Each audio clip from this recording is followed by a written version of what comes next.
Penyamun,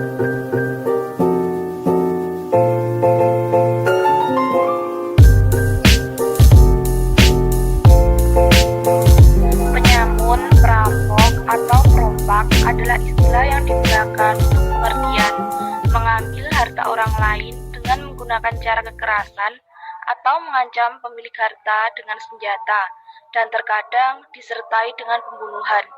Wahbah Zuhaili mendefinisikan setiap tindakan dan aksi yang dilakukan dengan maksud dan tujuan untuk mengambil harta dalam bentuk yang biasanya korbannya tidak mungkin untuk meminta bantuan dan pertolongan. Perbedaannya hanya ada pada tempat kejadiannya, menyamun dan merompak di darat, sedangkan merompak di laut.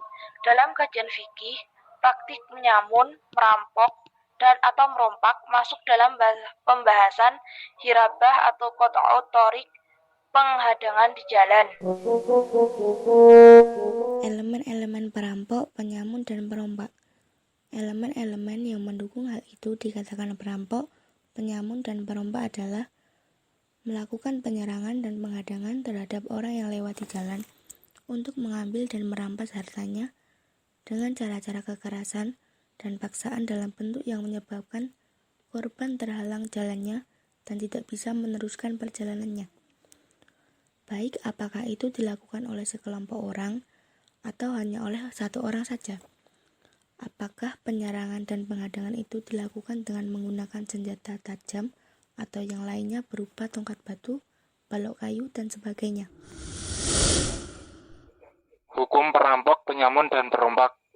Perampok, penyamun, dan perompak mendapatkan hukuman ganda.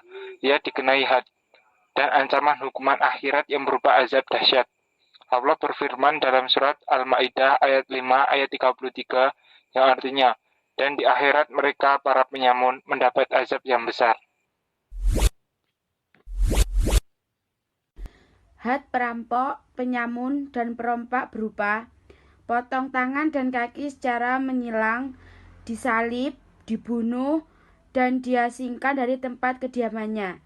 Kemudian para ulama berbeda pendapat mengenai had yang disebutkan dalam ayat tersebut. Apakah ia bersifat tauzi, di mana satu hukuman disesuaikan dengan perbuatan yang dilakukan seseorang, atau had tersebut bersifat takyir, sehingga seorang hakim bisa memilih salah satu dari beberapa pilihan hukuman yang ada.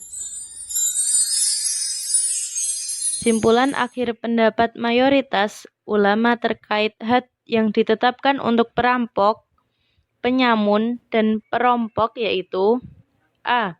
Jika seorang perampas harta orang lain dan membunuhnya, maka hadnya adalah dihukum mati kemudian disalib.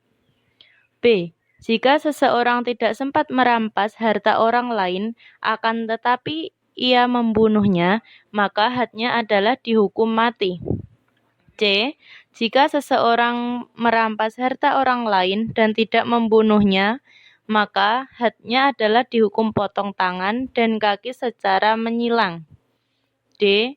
Jika seseorang tidak merampas harta orang lain dan tidak juga membunuhnya, semisal kala ia hanya ingin menakut-nakuti atau kala ia akan melancarkan aksi jahatnya, ia tertangkap lebih dulu. Dalam keadaan seperti ini, ia dijatuhi hukuman had dengan dipenjarakan atau diasingkan keluar wilayahnya.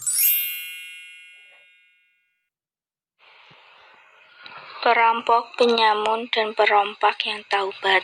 Illal ladzina tabu min qabli an taqdiru alaihim fa'lamu annallaha ghafurur rahim.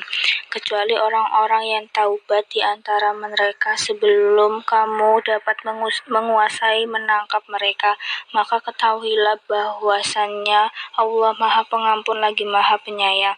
Allah Subhanahu wa Ta'ala akan mengampuni mereka perampok, penyamun, perompak yang bertaubat sebelum tertangkap.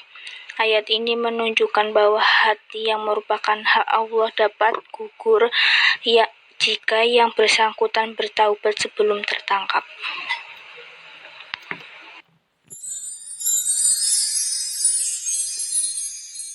Hikmah pengharaman merampok, menyamun, dan merompak yaitu 1. Menjauhkan seseorang dari tindak kejahatan, baik menyamun, merampok, dan juga merompak. 2. Melindungi hak milik orang lain dengan aman. 3. Mendorong manusia untuk memiliki harta dengan cara sah dan halal. 4. Terwujudnya lingkungan yang aman dan damai.